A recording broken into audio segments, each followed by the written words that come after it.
as a father, as a husband, as a teacher, as a lawgiver, as a lawmaker, as a reformer of the society, as a messenger, as a commander. Muhammad is a superman of the world.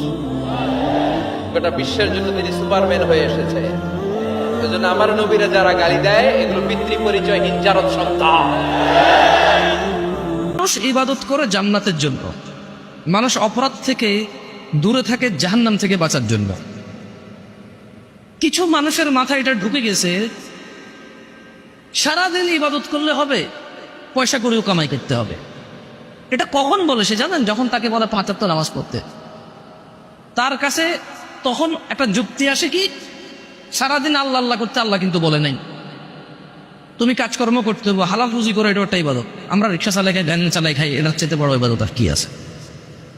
এইটাও সারাদিনের সাথে তুলনা করলো কখন, যখন ওকে সালাত আদায় করতে বললো, সালাত আদায় করলো, একটু ইসলামিক একটা প্রোগ্রাম হচ্ছে, 2-4টা দিন নিয়ে কথা হচ্ছে, হারাম হালাল নিয়ে কথা হচ্ছে, সেপারেশন হচ্ছে, তখন ওকে বললো এটা বলবে। হ্যাঁ, আপনি সারাদিন বেকার থাকেন, এই একটু সপ্তাহে 2টা হালাকা, 2টা ইসলামিক প্রোগ্রাম আপনি অ্যাটেন্ড করেন কৃষি শেখার জন্য। আপনি বন্ধু বান্ধবের সাথে যান, ক্রিকেট খেলেন, ফুটবল খেলেন, আপনি গেমস খেলেন, আপনি আড্ডা দেন, আপনি প্রেম করেন, আপনি বেড়াইতে যান, সব উদাহরণ আসবে না। আপনার মা আপনাকে উদাহরণ দেবে, কাম কাজ তো নাই, খালি ওই আল্লাহ বিল্লাহ করলে চলবে না, তোমার ঘরে খানা আসবে। আল্লাহ খালি আল্লাহর ইবাদত নিয়ে পড়ে থাকতে বলে নাই, কাম কাজও করতে বলছে। ওই পোলা কিন্তু সারাদিন ইবাদত করে না, কিন্তু সপ্তাহে 2টা প্রোগ্রাম অনলি অ্যাটেন্ড করে। তো ওর মায়ের কাছে মনে হচ্ছে, ওর বাপের কাছে মনে হচ্ছে ও সারাদিন আল্লাহ আল্লাহ করে, কোনো কাজ করে না, আর আল্লাহ আল্লাহ না করার কারণে সে কাজ করে না। এভাবে মানুষের মাথা এখন চেঞ্জ হতো। সামি আল্লাহু লিমান হামিদা, সামি আল্লাহু লিমান হামিদা, সামি আল্লাহ, আল্লাহ তার কথা শোনেন, লিমান হামিদা, যে তার প্রশংসা করে, না যে আল্লাহর প্রশংসা করে আল্লাহ তার কথা শোনেন। আমরা শব্দ বানিয়েছি সামি আল্লাহ উলিমান হামিদা। উলিমান হামিদা কি শব্দ? উলিমান হামিদা বলে কোন শব্দ আছে? সামি আল্লাহু লিমান হামিদা, সামি আল্লাহু লিমান হামিদা। বলি, হে প্রিয়, চেহারা দেখে নয়, ব্যবহার দেখে ভালোবাসুন। মনে রাখবেন, চিনি এবং লবণ দেখতে একই, কিন্তু স্বাদটা আলাদা। আওয়াজ দেন, আওয়াজ দেন, ঠিক না? চিনি এবং লবণ দেখতে একই, কিন্তু স্বাদটা আলাদা। এই জন্য সর্বদা ব্যবহার দেখে ভালোবাসুন। দোস্ত, রাগ করেন না, একটা সত্য কথা বলি, একটু শক্ত হইলেও মাফ করে দিয়েন। শুধু শুক্রবারে 2 রাকাত জুমার নামাজ পড়ে সালাম ফিরাইয়া বাইর হইয়া যে যান, আর যে 1 সপ্তাহ আসেন না আপনি নাফরমান। এই 1 সপ্তাহের তো খবর নাই। ওই শুক্রবারের 2 রাকাতেরই কি দশা, এটা কি বুঝনি আমরা? আপনি শুক্রবারের 2 রাকাতও তো কিচ্ছু হয়েছে না করার দিন, কারণ এই 2 রাকাত গ্রহণ হইলেও তো আসরের নামাজ পড়তে মন চাইতো। তাহলে আপনার নামাজের দশা কি? হ্যাঁ, আপনি হাজিরা দেন, আইসা আল্লাহকে বুঝান, ঠাট্টা করেন আল্লাহর সাথে, মস্কারি করেন আল্লাহর সাথে, আল্লাহকে সোজা মনে করছেন, বোকা মনে করছেন। নাউযুবিল্লাহ। কি ভাবছেন মিয়া, কি ভাবছেন? আল্লাহ পাক বলেন, হে পৃথিবীর মানুষেরা, ইন্না ওয়াদাল্লাহি হাক্ক। আল্লাহ পাক বলেন, আমি যা ওয়াদা করেছি, মিনাল বাসি ওয়াল হিসাবি ওয়াল মিজানি ওয়াস সিরাতি, তোমরা কিন্তু এই জগৎ তোমাদের শেষ জগৎ নয়। এরপরে আরেকটা জগৎ আসবে, যে জগতের নাম হলো পরযোগের জগৎ। তোমরা কিন্তু ঈমান এনেছো, ওয়াল বাসি বাদাল মাউত, মৃত্যুর পরে আমি আল্লাহ তোমাদেরকে জিন্দা করব রে। এই কথার উপর কিন্তু তোমরা বিশ্বাস স্থাপন করেছো, ঠিক কিনা বলে? নাকি এই জগতের পরে আর কোনো জগৎ নাই? কথা কয় না। मौत को समझा है गाफिल इख्तिताम जिंदगी, मौत को समझा है गाफिल इख्तिताम जिंदगी, दर हकीकत मौत है सुबह हयात जिंदगी। না না, এ বেখবর, তুমি তো মনে করেছো মৃত্যু হয়ে গেছে, আমার জিন্দেগির বোধ সমাপ্তি হয়ে গেল। না না, কবি ডাক দিয়া কয়, আসল জিন্দেগির সূচনা হয়ে গেল। ঈদ আসে, ঈদ যায়, কোরবানি যায়, আকিকা যায়, বিয়ের অনুষ্ঠান যায়, কত বড় বড় মুরগির রান আমরা খাই। কত মিষ্টি পোলাও খাই, ওরা কি খেয়ে বেঁচে আছে যে দেখবেন। ওর আব্বা নাই, সড়ক দুর্ঘটনায় মারা গেছে, বাপ মা নাই, চাচা বাচ্চাটাতে দিয়ে আসছে দিকখানায়, আছে না নাই? ওরে আদর করার কেউ নাই। এতিমরা যে সমাজে কি সুবিধা বঞ্চিত, এটা এতিম ছাড়া কেউ টের পাবে? আপনি সুযোগ হলে যাবেন, কিছু টাকা দিয়ে আসবেন, মাথায় হাত বুলিয়ে দিবেন, আপনার ঘরটারে জান্নাতি ঘর বানায় দিবেন। কে?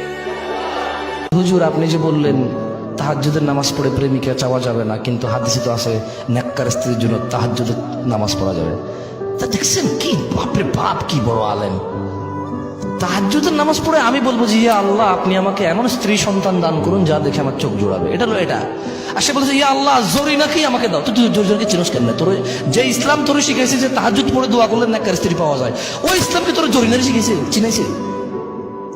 ওই ইসলাম তোর চকিনা চিনাইছে? ওই ইসলাম জানলে তো তুই জরিনা চকিনা চিনারই কথা না। হাদিস সেদিন আমরা জানলাম, সেটা হলো যখন মানুষ ঘুমায় তখন শয়তান চলে আসে কাছে, মানে সবার সাথে একটা করে শয়তান আছে, ওই শয়তান চলে আসে। ওর নাম হচ্ছে কারিন, ওর নাম হচ্ছে কারিন, যেটা কোরআনে আছে। সে এসে এই যে আমাদের গর্দান আছে, এই গর্দানের মধ্যে 3টা গিট দেয়, 3টা গিট দেয়, এবং প্রতিটা গিটের সাথে সে বলে তোমার সামনে দীর্ঘ রাত, তুমি ঘুমাও, তোমার সামনে দীর্ঘ রাত, তুমি ঘুমাও, তোমার সামনে দীর্ঘ রাত, তুমি ঘুমাও, আরামে ঘুমাও।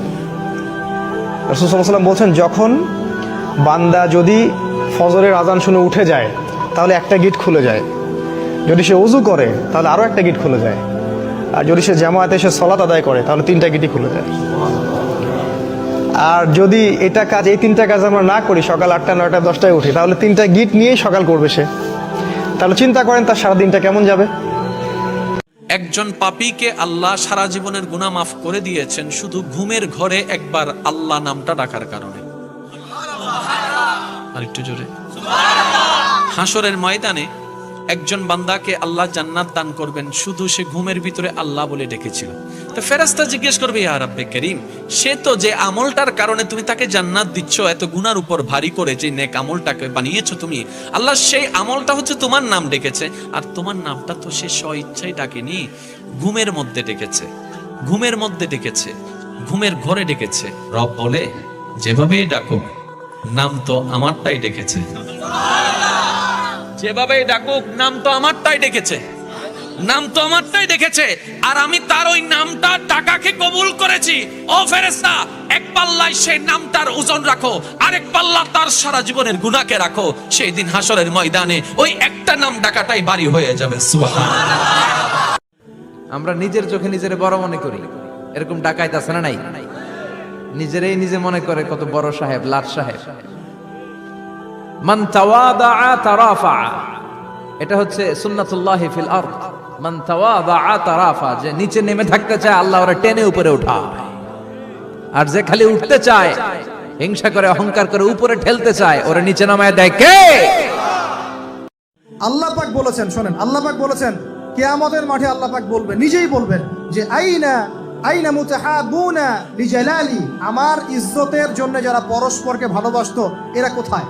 আল্লাহ পাক ঘোষণা করবেন কোথায় তারা, যারা আমার জন্য পরস্পরকে ভালোবাসতো। আল্লাহ বলবেন আলিয়াউমা, আজকে, আজিল্লুহুম, আমি ওদেরকে ছায়া দিব, ফি জিল্লি, আমার আরশের ছায়ায়। বলেন সুবহানাল্লাহ। ইয়াউমা লা জিল্লা ইল্লা জিল্লি, যেদিন আমার এই আরশের ছায়া ছাড়া অন্য কোনো ছায়া থাকবে না। মানে কিয়ামতের মাঠে আল্লাহর আরশের ছায়ায় ছায়া পাবে কারা? যারা পরস্পরকে আল্লাহর জন্য ভালোবাসতো। এই যে আমরা এখানে আছি, আমরা কি একে অপরকে আল্লাহর জন্য ভালোবাসি না? আমি কি আপনাদেরকে চিনি? আপনারা কি আমাকে চিনেন? এই যে আপনারা আলেমন আমাদেরকে ভালোবাসেন, ইসলামকে ভালোবাসেন, কিসের জন্য বাসেন? আল্লাহর জন্য। এই আল্লাহর জন্য যারা পরস্পরকে মহব্বত করে, আল্লাহ পাক তাদেরকে আরশের ছায়ায় ছায়া দিবেন।